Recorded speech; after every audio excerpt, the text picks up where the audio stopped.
नमस्कार। मैं Prahlad Kumar Meena, associate professor political science, BSR government arts college Alwar.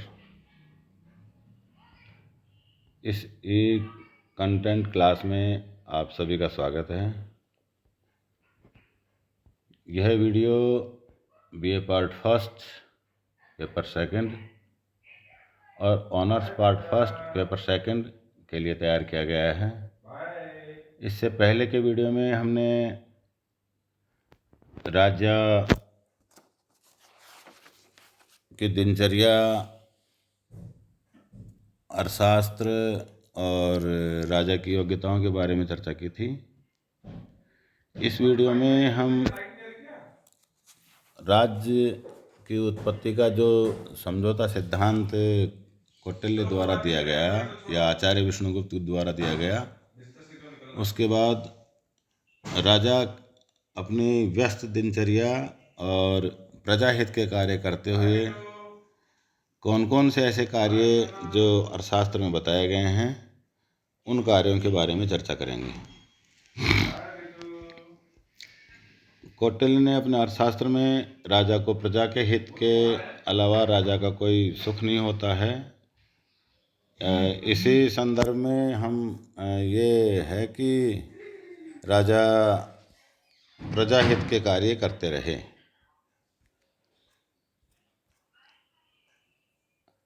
राजा के कार्यों में सबसे पहले है सामाजिक कार्य।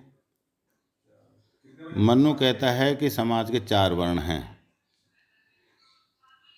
जिन्हें ब्रह्मा के मुख से ब्राह्मण, भुजा से क्षत्रिय, जांग से वैश्य और पैर से शूद्र उत्पन्न किया माना है। समाज की एकता के लिए इन चारों वर्णों का स्वधर्म पालन करना चाहिए। सामाजिक कार्यों के संदर्भ में कौटिल्य कहता है कि सामाजिक कार्यों में जो सामाजिक वर्ण व्यवस्था है, उसमें समाज की व्यवस्था के लिए, एकता के लिए चारों वर्णों को अपने स्वधर्म का पालन करना चाहिए। कौटिल्य वर्णों की उत्पत्ति के विषय में मौन है, पर उसे समाज कल्याण हेतु वर्णाश्रम धर्म की स्थापना एवं उसके विधिवत पालन को आवश्यक माना है। कौटिल्य राज का कर्तव्य बताता है कि समाज के निर्धन, दुखी एवं निर्बल व्यक्तियों की सहायता करे, शिक्षा पर बल दे, क्योंकि समाज की उन्नति शिक्षा पर आधारित है। अतः वह राज्य का शिक्षा व्यवस्था पर भी जोर देता है। कौटिल्य यह बात मानता है कि व्यक्ति सामाजिक प्राणी है और समाज के बिना नहीं रह सकता है, पर समाज की रक्षा का भार तो राज्य पर होता है। अतः उसे अर्थशास्त्र में विवाह संबंधी नियम, विवाह विच्छेद नियम एवं पुनर्विवाह संबंधी नियमों को बनाने का कार्य राज्य को सौंपा है। सामाजिक व्यवस्था को हानि नहीं पहुँचे, इसके लिए उसने वैश्यों को नगर से बाहर रहने की बात कही है। अर्थशास्त्र के तीसरे अधिकरण क्योंकि अर्थशास्त्र में 15 अधिकरणों की बात हम पहले कर चुके हैं, उसमें तीसरे अधिकरण में दीवानी कार्यों या धर्मस्थी कानूनों का वर्णन किया है। धर्मस्थी मतलब दीवानी कार्य और कंटक शोधक यानी कि फौजदारी मामले का वर्णन किया है, जिसमें समझौता, उत्तराधिकार, ऋण भुगतान, दास व कर्मचारी, मानहानि आदि विषयों का उल्लेख किया है। अर्थशास्त्र अपराधियों पर मुकदमा चलाकर दंड देने की व्यवस्था का उल्लेख भी इसमें किया गया है। राजा का जो पहला कार्य कौटिल्य ने अपने अर्थशास्त्र में बताया वो सामाजिक कार्य है। दूसरा कार्य है राज्य विस्तार। इस मामले में कौटिल्य जर्मन दार्शनिक हीगल के निकट है। कौटिल्य ने राज्य को जीवधारी संगठन माना है। शरीर के विकास के साथ साथ मनुष्यों के अंगों का भी विकास होते रहना चाहिए, क्योंकि इसी सिद्धांत पर राज्य के विस्तार को आवश्यक माना है। अर्थशास्त्र में राज्य विस्तार की पूरी योजना प्रस्तुत की गई है। कौटिल्य कहता है कि जो राजा के पास है या राज्य के पास जो है उसकी रक्षा करे, जो नहीं है उसको प्राप्त करे, और जो उसके पास है उसका भोग करते हुए समाज कल्याण के कार्य करे। यानी कि राज्य विस्तार में जिस प्रकार से उसको मनुष्य के शारीरिक अंगों का विकास होते रहना चाहिए, उसी प्रकार से ये आवश्यक है कि राज्य अगर अपना विस्तार नहीं करेगा तो उसका विनाश धीरे धीरे हो जाने की संभावना रहती है। तीसरा कार्य जो कौटिल्य ने अपने अर्थशास्त्र में बताया है, शांति एवं सुव्यवस्था। क्योंकि राज्य की उत्पत्ति का जो प्रमुख कारण है वो शांति और सुरक्षा और सुव्यवस्था स्थापित करना है। कौटिल्य ने राजा का ये मुख्य कार्य बताया है। यदि राजा प्रजा का हित साधन नहीं कर सकता तो उसे कर लेने का कोई अधिकार नहीं है। प्रश्न उठता है कि शांति व्यवस्था कैसे हो। इसके लिए कौटिल्य ने सेना एवं गुप्तचरों की सहायता से राजद्रोहियों एवं अपराधियों का पता लगवाने और उन्हें दंडित करने की बात वो शांति व्यवस्था के कार्य रूप में करता है। चौथा जो कार्य राज्य का बताया गया वो है आर्थिक कार्य। राजा प्रजा का रक्षक है।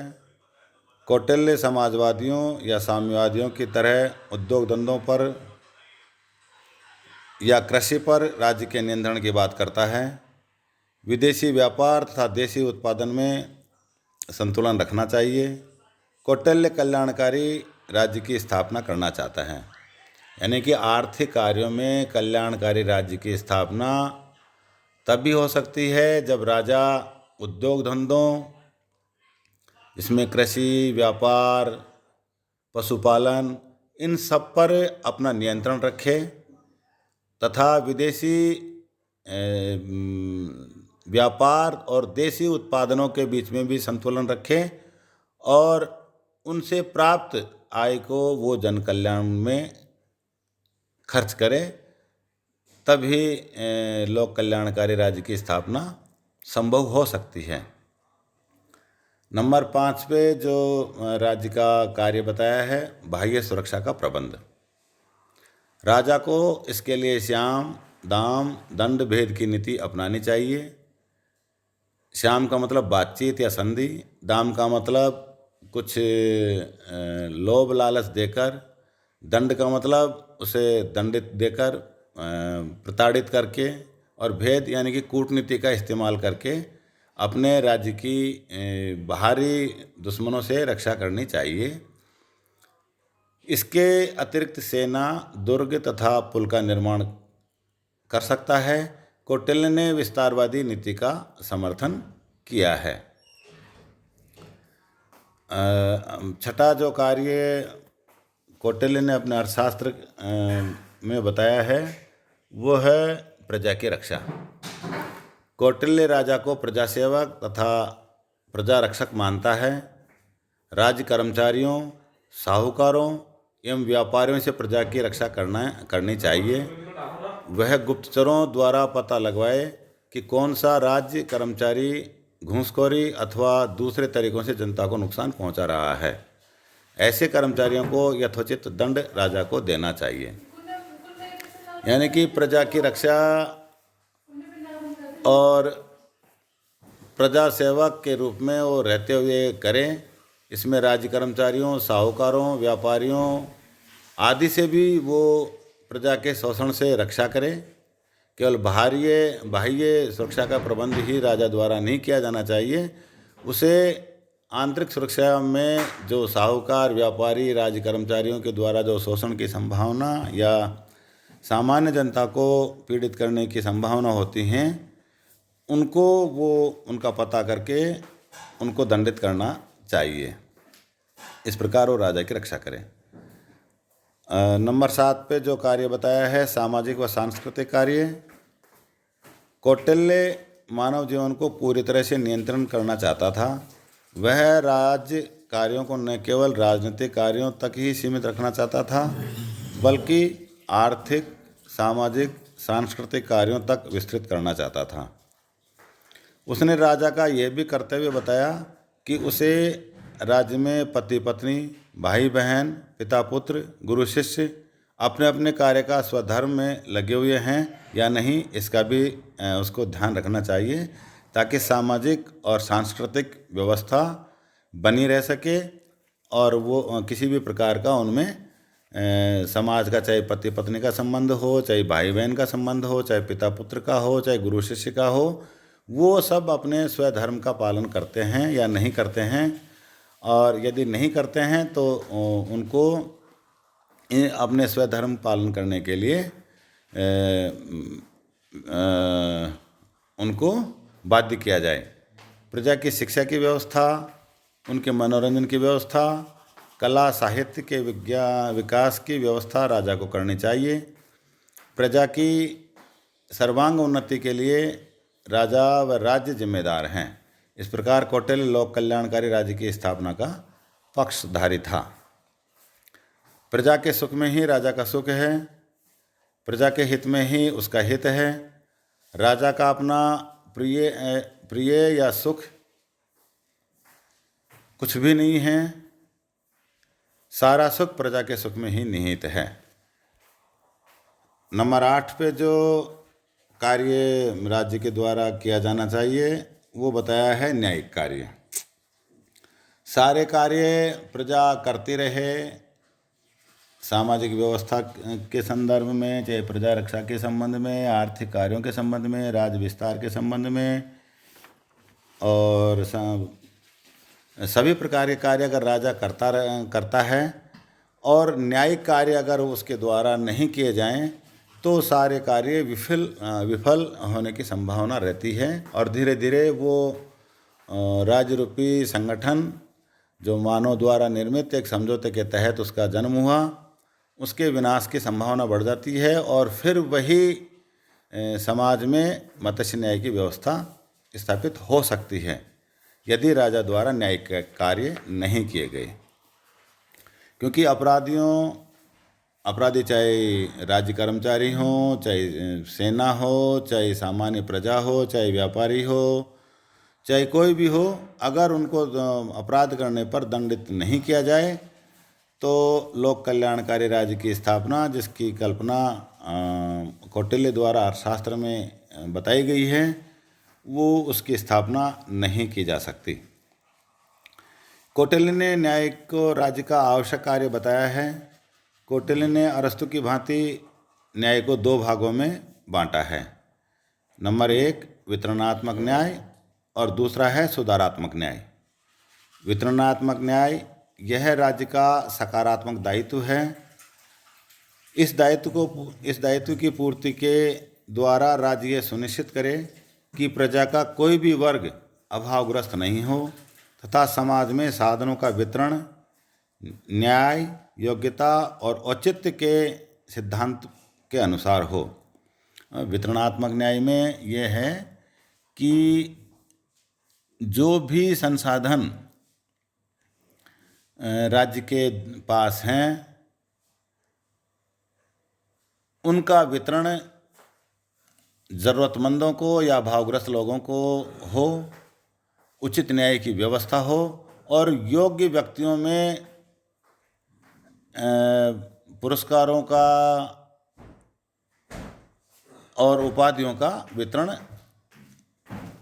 किया जाना चाहिए। ये वितरणात्मक न्याय में है कि राज्य के जो भी संसाधन, एक लाइन में अगर हम समझें इस बात को, वितरणात्मक न्याय को, तो साधनों का वितरण, उसमें सभी साधन हैं, उनका वितरण वो अभावग्रस्त लोगों में और योग्य व्यक्तियों में ही करे। दूसरे प्रकार का जो न्याय है वो है सुधारात्मक न्याय। सुधारात्मक न्याय के अंतर्गत कौटिल्य ने राज्य पर यह दायित्व डाला है कि वह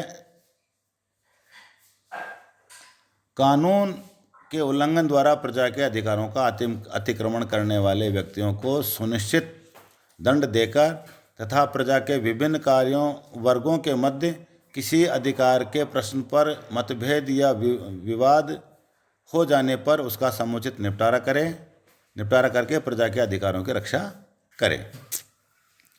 सुधारात्मक न्याय में यह है कि अगर किसी ने कोई कानून का उल्लंघन किया है या किसी के दूसरे के अधिकारों का अतिक्रमण किया है, उनको समुचित और उचित दंड देकर प्रजा के विभिन्न वर्गों के मध्य कोई विवाद है, मतभेद है, तो उसका निपटारा उचित तरीके से करना चाहिए।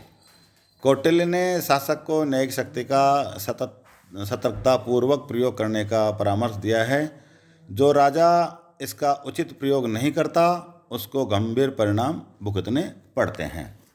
इस प्रकार से कौटिल्य ने अपने अर्थशास्त्र में, जो कि महान राजनीतिज्ञ था, उसने राजा के कार्यों का विस्तृत विवरण अपने ग्रंथ अर्थशास्त्र में दिया है और कार्यों के द्वारा ही